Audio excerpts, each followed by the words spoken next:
Hello मेरे प्यारे बच्चों, कैसन बा? सब बढ़िया? ठीक है, चलो उम्मीद है सब बढ़िया नहीं होगा। चलो देखते हैं। हमने जो पीछे की क्लास पढ़ी थी, आज से 2 दिन पहले हमने एक क्लास पढ़ी थी जिसमें हमने किया था एल्कीन से हेलो एल्केन का निर्माण किया था ना। तो हमारा एक प्यारा बच्चा कोई कमेंट करता है, कहता है कि सर जी आपने जो हमें बताया तो था एल्कीन से हेलो एल्केन बनाना, लेकिन अब उसने बोला लेकिन, तो मुझे डर लगा कि लेकिन क्या मतलब। तो उसने सही बताया कि सर जी अगर हम मार्कोनिकॉफ के नियम के अनुसार हाइड्रोजन वहां जोड़ेंगे जहां पर हाइड्रोजन की संख्या ज्यादा है। हमने कहा बहुत बढ़िया बात है, तो सही है। तो बोला कि सर जी अगर कहीं पे हमें हाइड्रोजन की संख्या समान दिखाई दे एल्कीन में, हमने कहा ये भी बात तो सही है, हाइड्रोजन की संख्या भी समान हो सकती है, बिल्कुल हो सकती है। तो उस स्थिति में क्या करेंगे, हम मार्कोनिकॉफ का नियम लगाएंगे या प्रति मार्कोनिकॉफ का नियम लगाएंगे? हमें लगा कि यार ये तो सही बोल रहा है, बच्चा टैलेंटेड है। क्या है? बच्चा टैलेंटेड है, मतलब बहुत अच्छे तरीके से। तो इसी तरह आप लोग भी कमेंट करते रहिएगा और हमें बताते रहिएगा आपकी समस्याएं क्या है, ठीक है ना। तो उसका जो कमेंट आया था ना, उसका सल्यूशन इस वीडियो के अंत तक हम आपको बताएंगे, ठीक है ना। तब तक के लिए जुड़े रहिए हमारे साथ और पूरा वीडियो देखते रहिए, ठीक है ना। चलो आज बात करते हैं हम हेलो एल्केन का निर्माण करेंगे, लेकिन किस प्रकार से? तो करेंगे प्राथमिक एमीन के द्वारा। कैसे? प्राथमिक एमीन के द्वारा। चलो आते हैं, देखते हैं अपना आज का टॉपिक जो है। हमने बताया हेलो एल्केन का जो निर्माण करना है, हेलो एल्केन का निर्माण करना है किसके द्वारा? प्राथमिक एमीन द्वारा। अब प्राथमिक एमीन द्वारा हमें क्या करना है भैया? हेलो एल्केन का निर्माण करना है। क्या करना है बेटुआ? हेलो एल्केन का निर्माण करना है। कर लोगे ना? सब लोग कर लोगे ना? बहुत बढ़िया, बहुत बढ़िया, एकदम गर्दा उड़ा दिए ना, बहुत बढ़िया। कल भी ऐसे उड़ाए थे। चलो देखते हैं। सबसे पहले पता होना चाहिए कि प्राथमिक एमीन, अरे प्राथमिक एमीन तो बात की बात है, सबसे पहले पता होना चाहिए कि एमीन क्या है। क्या? एमीन क्या है। तो एमीन क्या है कैसे पता करेंगे, हम बताते हैं ना। देखो जो एमीन है, जो एमीन शब्द है वो आया अमोनिया से। कहां से आया? अमोनिया से आया। देखो यहाँ पे आ गया ना अमोनिया से, ये लिखा हमने अमोनिया। क्या लिखा? अमोनिया लिखा। क्या लिखा?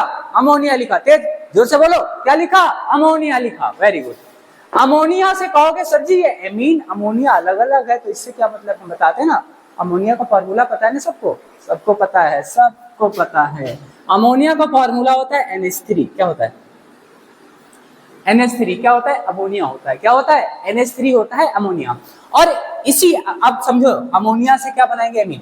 अब इसी अमोनिया से जितने हम हाइड्रोजन निकालते जाएंगे, विस्थापित करते जाएंगे, क्या बनता जाएगा? एमीन बनता जाएगा। देख लो भैया, देखो समझो, यहां लिखा था हमने अमोनिया, ये क्या है? अमोनिया। अमोनिया को हम किस प्रकार और लिख सकते हैं? N सिंगल बॉन्ड और सिंगल बॉन्ड, ऐसे दिखा सकते हैं ना अमोनिया को। यहाँ पे हाइड्रोजन लगा है ना, हाइड्रोजन दे दो भैया।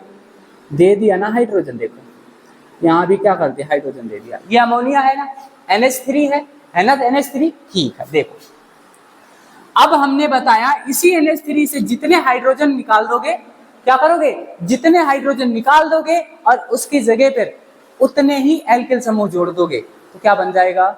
एमीन बन जाएगा। क्या बनेगा? एमीन बनेगा। ध्यान से देखो, यहां से हमने इसी NH3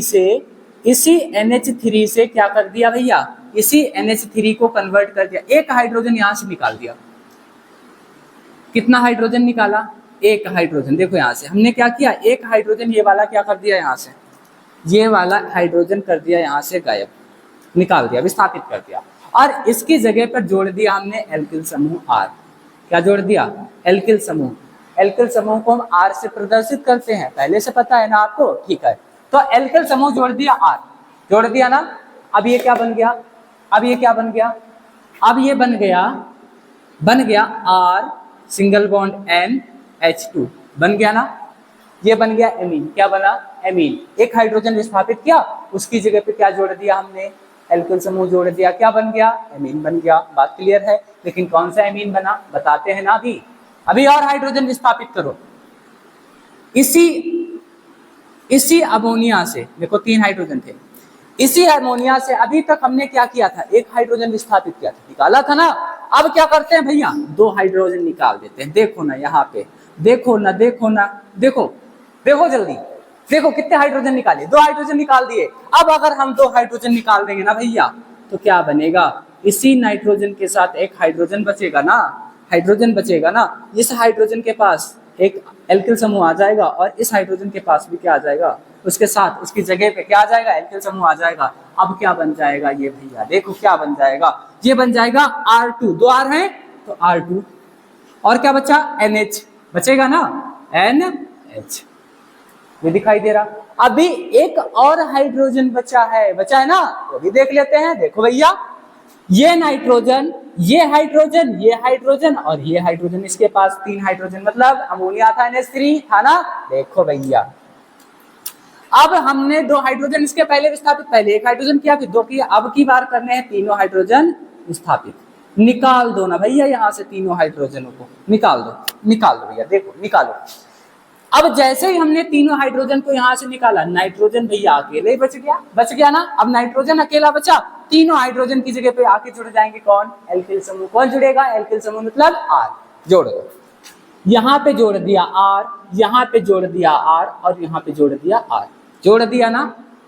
क्या बना, 1 2 3 R हो गए ना, क्या हो गए, R3, क्या हो गया, R3 और N।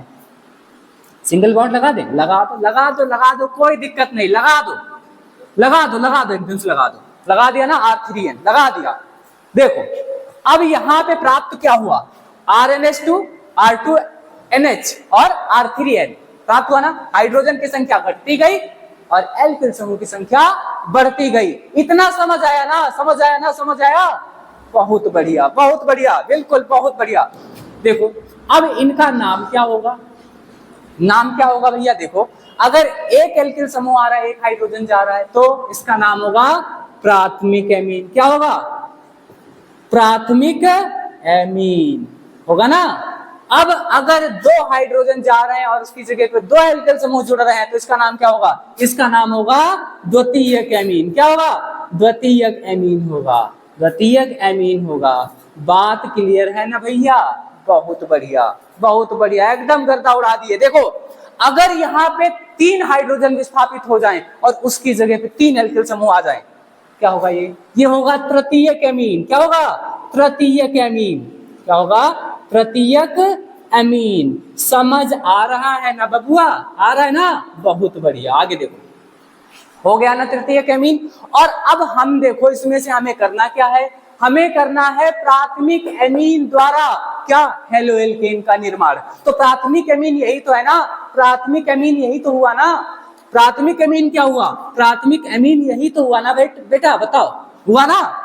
बात क्लियर है। तो इसके द्वारा हमें क्या करना है, इसके द्वारा करना है हेलो एल्केन का निर्माण। बात क्लियर है ना, बात क्लियर, बहुत बढ़िया। अगर कोई समस्या कमेंट बॉक्स में हमें बताइएगा। चलो देखते हैं प्राथमिक एमीन का निर्माण कैसे करना है।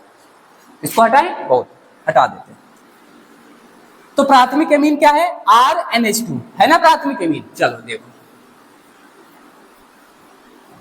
बिल्कुल एकदम से बराबर पढ़ते चलेंगे, स्टेप बाय स्टेप चलेंगे, बहुत बढ़िया समझ आएगा।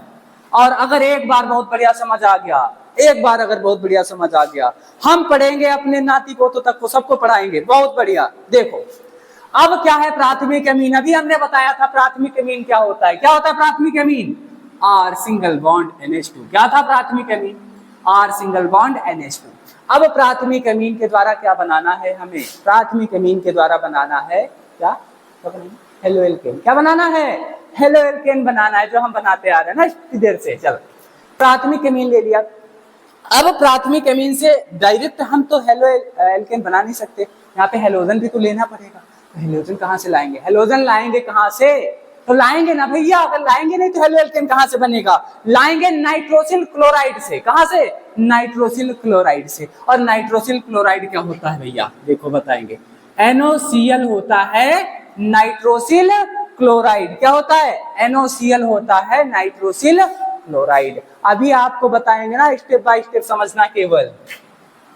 देखो भैया जब हम प्राथमिक एमीन की अभिक्रिया, प्राथमिक एमीन की क्रिया किसके द्वारा करवाते हैं? नाइट्रोसिल क्लोराइड के द्वारा। यहाँ पे नाम लिख दे, इसका लिख दो भैया, नाइट्रोसिल और क्लोराइड के द्वारा करवाते हैं। तब प्राप्त क्या होता है? प्राप्त होता है प्राथमिक, प्राथमिक देखो यहाँ पे प्राथमिक की बात की, प्राथमिक एमीन से, तो प्राथमिक हेलो एल्केन ही प्राप्त होगा। क्या प्राप्त होता है? प्राथमिक हेलो एल्केन ही प्राप्त होता है। देखो भैया प्राथमिक हेलो एल्केन मतलब क्या है? यहाँ पे जो एल्केन समूह आर लगाया था वो तो होगा, और एल्केन समूह के साथ में आकर कौन जुड़ेगा भैया? कौन जुड़ेगा? Cl जुड़ जाएगा। कौन जुड़ेगा? Cl जुड़ जाएगा। बहुत बढ़िया, बात सब समझ आ रही है ना सबको? बहुत बढ़िया। देखो R के साथ जोड़ दो Cl को, जोड़ दिया भैया हमने, RCl बना लिया, बना लिया ना। और भी तो कुछ बचेगा। यहाँ पे नाइट्रोजन, हाइड्रोजन, ऑक्सीजन, दो चीजें दिखाई दे रही है ना, नाइट्रोजन दिखाई दे रहा, हाइड्रोजन, ऑक्सीजन। तो हाइड्रोजन ऑक्सीजन मिलके क्या बना लेंगे भैया?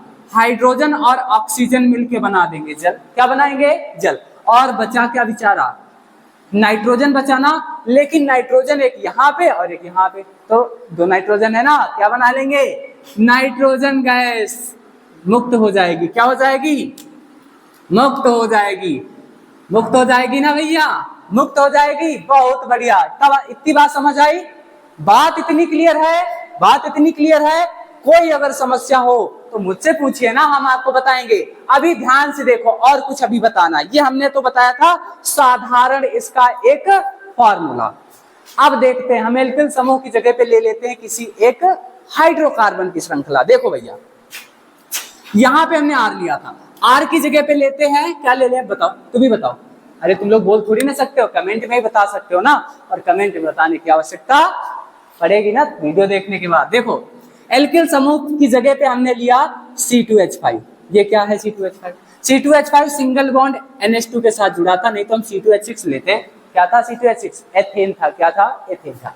यहाँ पे हमने एथेन का क्या लिया भैया? एमीन। तो इसका नाम क्या हो जाएगा? इसका नाम क्या हो जाएगा? बताते हैं ना अभी। चल, उसकी क्रिया किसके साथ करवाएंगे? जब हम प्राथमिक एमीन, ये क्या है? प्राथमिक एमीन। और जब प्राथमिक एमीन की अभिक्रिया हम किसके साथ करवाएंगे? नाइट्रोसिल क्लोराइड के साथ। अभी बताया था ना हमने, जब प्राथमिक एमीन की क्रिया हम नाइट्रोसिल क्लोराइड के साथ करवाएंगे तो क्या प्राप्त होगा? क्या प्राप्त होगा? बताएं। प्राथमिक हेलो एल्केन प्राप्त होगा। देखो करवा भैया नाइट्रोसिल क्लोराइड के द्वारा। देखो बबुआ करवाओ नाइट्रोसिल क्लोराइड के द्वारा।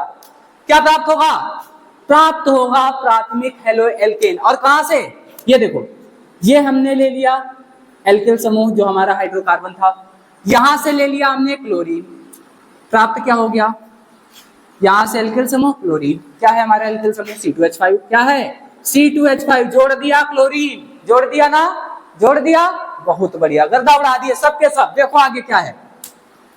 अब बचा क्या? यहाँ पे नाइट्रोजन, यहाँ पे नाइट्रोजन, दो नाइट्रोजन, मतलब नाइट्रोजन गैस मुक्त हो जाएगी। क्या हो जाएगी भैया? नाइट्रोजन हो जाएगी मुक्त। और नाइट्रोजन होती है गैस, तो गैसीय अवस्था में तो भैया मुक्त होगी। ये दो लिखेंगे ना, नाइट्रोजन कितने लिखेंगे? दो, क्योंकि गैसीय अवस्था में मुक्त होगी।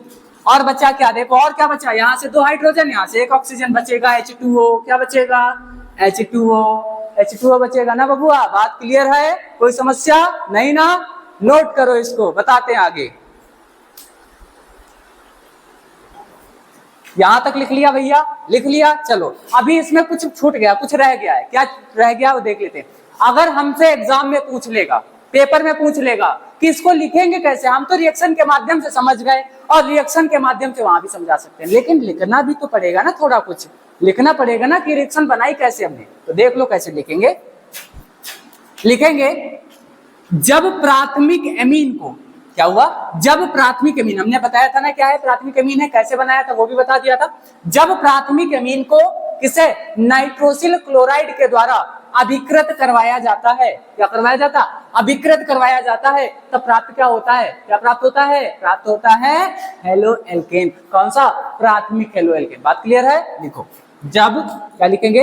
जब प्राथमिक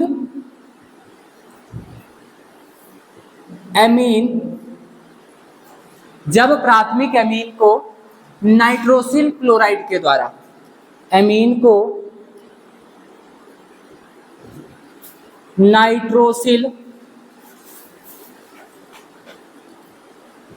क्लोराइड के द्वारा अभिकृत करते हैं, अभिकृत करते हैं, तब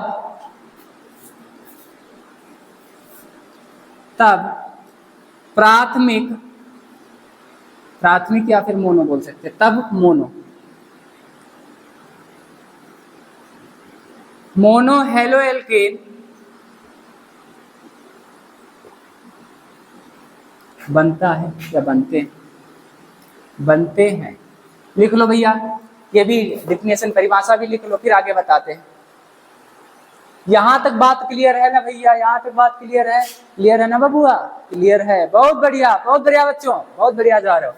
चलो इसको खत्म करते हैं। तो प्राथमिक एमीन द्वारा हमें पता चल गया कि हेलो एल्केन का निर्माण कैसे करते हैं। अब बात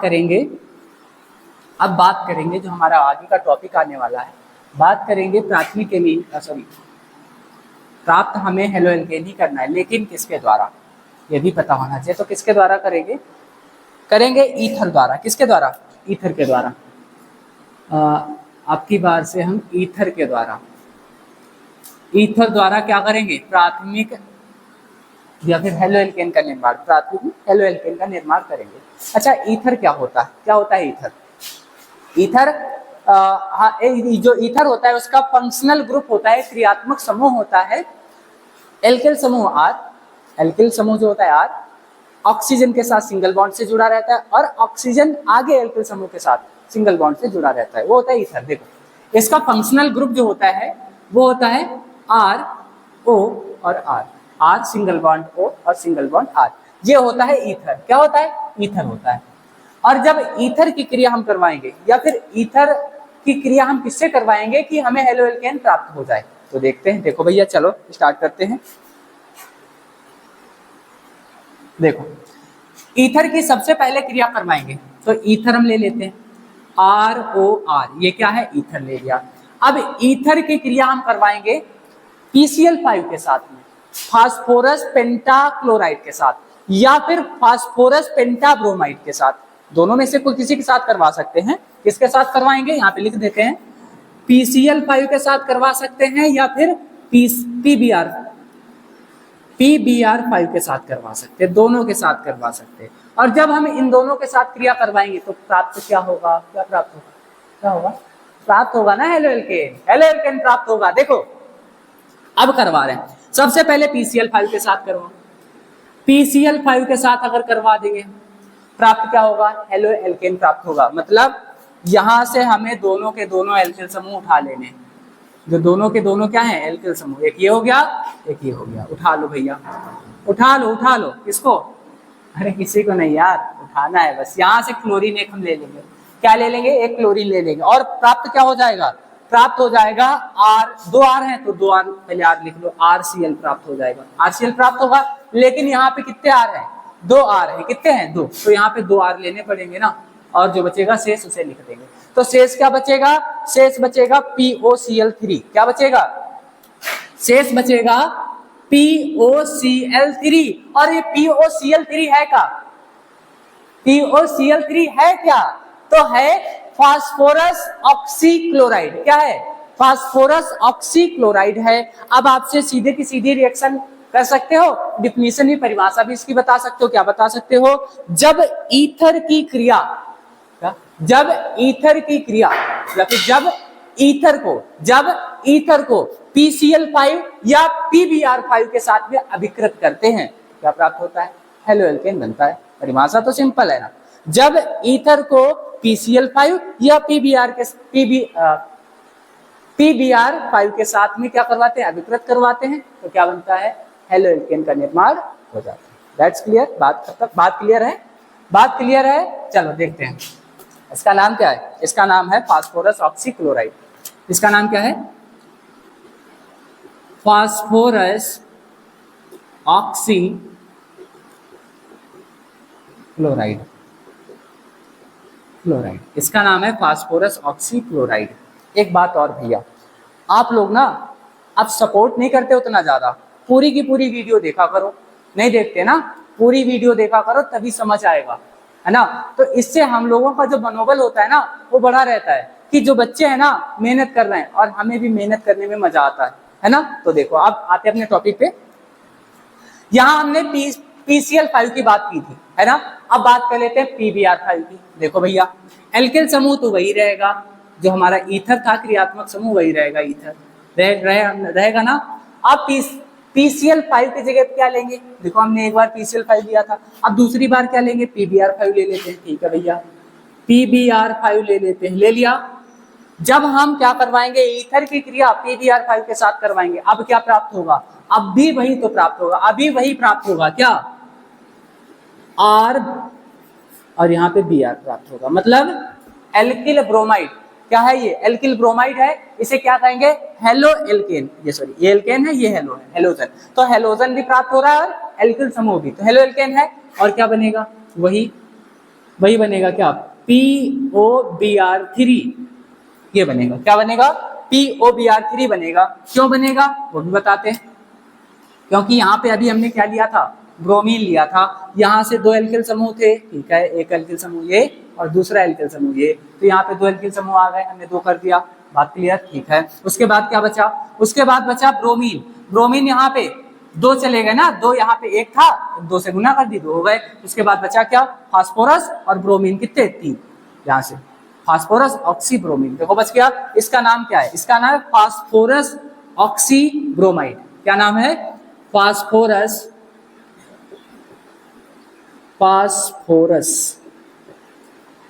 ऑक्सी ब्रोमाइड, ये नाम है इसका, फास्फोरस ऑक्सी ब्रोमाइड। अब ये तो हमने फॉर्मूला बता दिया, अब इसको आप इन दोनों में से किसी एक फार्मूले में रख देते हैं। एल्किल समूह, जो हमारा एल्किल समूह ये थे ना, इनकी जगह पे हाइड्रोकार्बन की श्रृंखला रख देते हैं और आप आराम से कर लेना, ठीक है। चलो ऊपर वाले में रखते हैं, R की जगह पे हम ले लेते हैं C2H5, क्या ले लेते हैं, C2H5। उसके बाद सिंगल बॉन्ड ऑक्सीजन है, ले लिया सिंगल बॉन्ड। R की जगह पे वही वाला हम एल्किल समूह, वही वाला हाइड्रोकार्बन की श्रृंखला लेंगे, कौन सी, C2H5 वाली, ले ली। दूसरा पदार्थ क्या था, PCl5, हमने बताया ना, PCl5 अभिकृत करो, प्राप्त क्या होगा, क्या प्राप्त होगा, क्या प्राप्त होगा, R की जगह पे हमने क्या लिया था, R की जगह पे लिया था C2H5, क्या लिया था, C2H5 लिया था, ठीक है भैया। यहाँ पे Cl लिया ना, PCl5, तो यहाँ पे Cl रखेंगे, क्यों, क्योंकि अगर हम यहाँ पर Br लेते, ब्रोमीन लेते, PBr5, तो हम यहाँ पे ब्रोमीन रख देते, लेकिन यहाँ पे हमने क्लोरीन लिया, तो यहाँ क्लोरीन ही प्राप्त होगा, ठीक है ना। चलो ध्यान से समझो, यहाँ पे अब एल्किल समूह कितने हैं, हाइड्रोकार्बन की श्रृंखला है, C2H5 कितने, दो हैं, तो भैया दो से मल्टीप्लाई करना पड़ेगा ना, ठीक है। और जो शेष बचेगा, क्या बचेगा, वही वाला फास्फोरस ऑक्सीक्लोराइड बचेगा ना, बचेगा, ठीक है। ये बात क्लियर हुई, क्या क्लियर हुआ, जब ईथर की क्रिया हम PCl5 या PBr5 के साथ करवाते हैं तो प्राप्त क्या होता है, हेलो एल्केन प्राप्त होता है। एनी समस्या नहीं ना, कोई समस्या नहीं है। चलो इसकी परिभाषा लिख लेते हैं, क्या लिखते हैं, जब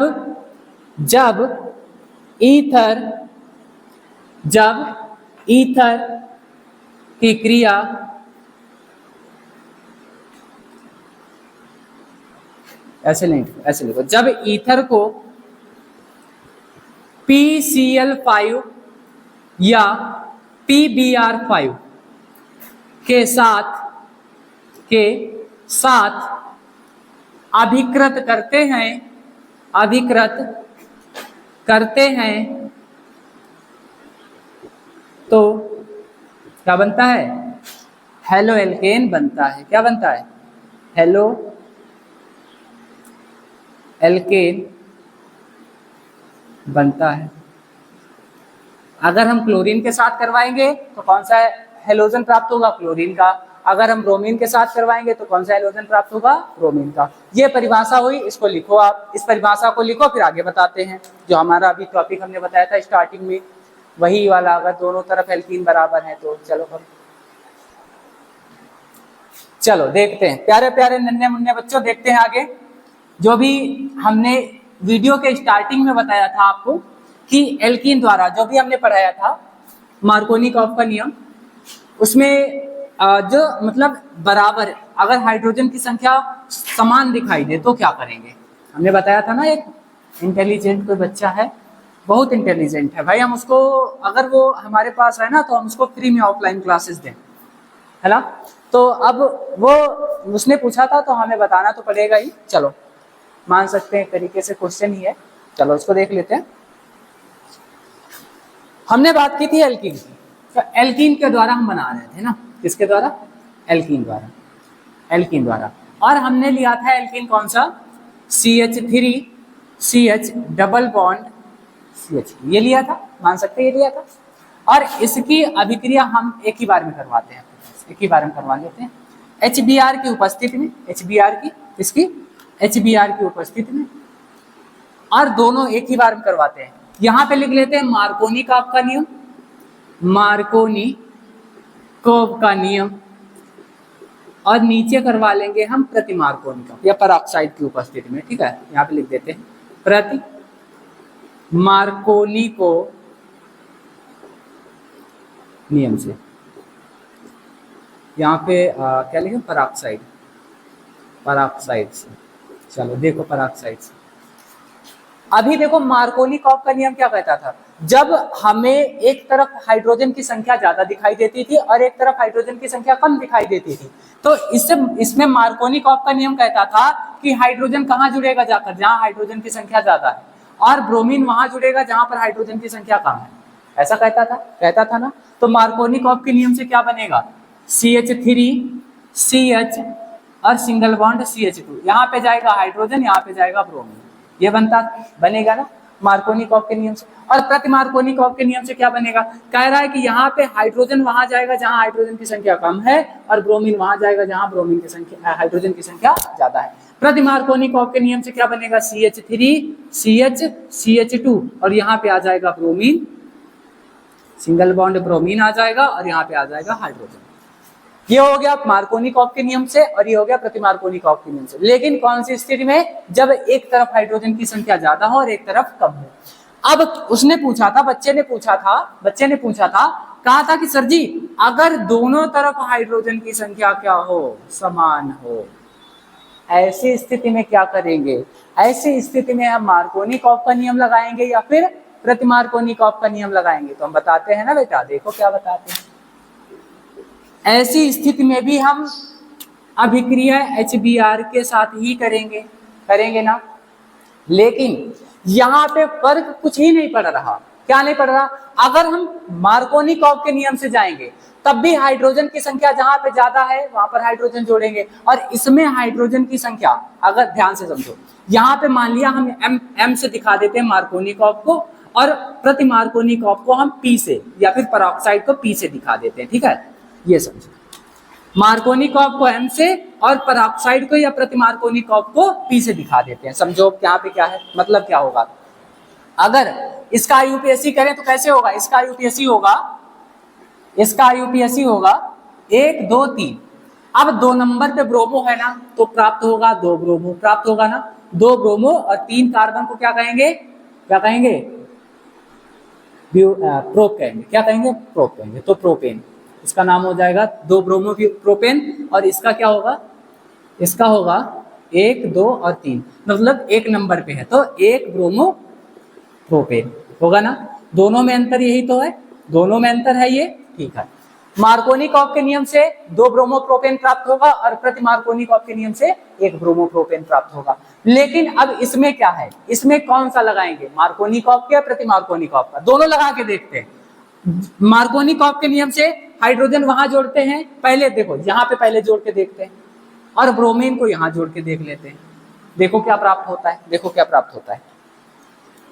यहाँ पे आ जाएगा हाइड्रोजन, तो CH2 के पास चला जाएगा हाइड्रोजन, सिंगल बॉन्ड बचेगा, हाइड्रोजन यहाँ से डबल बॉन्ड क्या होगा, ब्रेक होगा ना, टूटेगा यहाँ भी।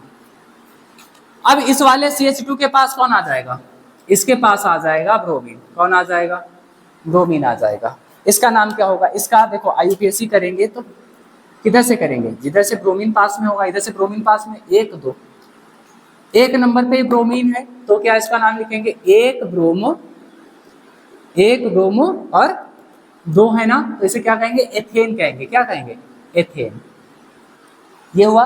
अब प्रति मार्कोनिकॉफ के नियम से क्या करते हैं, या फिर मार्कोनिकॉफ के नियम से क्या करते हैं, हाइड्रोजन इस वाले हाइड्रोजन को देते हैं और ब्रोमीन इस वाले हाइड्रोजन को देते हैं। इसको देख लो क्या प्राप्त होगा, इसमें भी क्या प्राप्त होगा, देखो यहाँ पे हाइड्रोजन पीछे वाले से, ब्रोमीन आगे वाले से जुड़ा है ना, तो यहाँ पे क्या है, CH2 के साथ जुड़ गया ब्रोमीन, और सिंगल बॉन्ड यहाँ पे क्या, CH2 के साथ जुड़ गया एक हाइड्रोजन, जुड़ गया ना, क्या जुड़ गया, हाइड्रोजन जुड़ गया। अब इसका IUPAC करेंगे, तो IUPAC किधर से करेंगे, जिधर से ब्रोमीन पास में होगा। IUPAC किधर से, जिधर से ब्रोमीन पास में होगा, तो 1 2। अब यहाँ भी क्या प्राप्त हो रहा है, यहाँ भी 1 नंबर पे ब्रोमीन मिल रहा है ना, तो 1 ब्रोमो और 2 कार्बन को क्या कहेंगे, एथेन कहेंगे। क्या कहेंगे, एथेन कहेंगे। दोनों में देखो भैया अंतर क्या है, दोनों में अंतर दिखाई दे रहा है आपको, देखो दोनों में अंतर दिखाई दे रहा है। एक हमने मार्कोनिकॉफ के नियम से किया और एक प्रति मार्कोनिकॉफ के नियम से। दोनों में अंतर है, कुछ नहीं है, दोनों में अंतर है, नहीं है। अंतर होगा ही कैसे, क्योंकि हमने क्या किया था, दोनों तरफ हाइड्रोजन की संख्या समान ली है, और दोनों तरफ हाइड्रोजन की संख्या समान ली है, तो क्या होगा इसमें क्या होगा, इसमें कुछ अंतर नहीं होगा। इसमें हम मार्कोनिकॉफ का नियम लगाएं या प्रति मार्कोनिकॉफ का नियम लगाएं, उनका जो नाम आएगा, उनकी जो संरचना आएंगी, वो क्या होंगी, समान होंगी। इसलिए अगर दोनों तरफ हाइड्रोजन की संख्या समान है, इसको हम और किसी नाम से जान लेते हैं, इसको बोलते हैं सममित। क्या बोलते हैं, सममित हाइड्रोकार्बन। क्या बोलते हैं, सममित हाइड्रोकार्बन। और जहां पर एक तरफ हाइड्रोजन की संख्या ज्यादा हो और एक तरफ हाइड्रोजन की संख्या कम हो, उसे क्या कहेंगे, उसे कहेंगे असममित हाइड्रोकार्बन। क्या कहेंगे, असममित,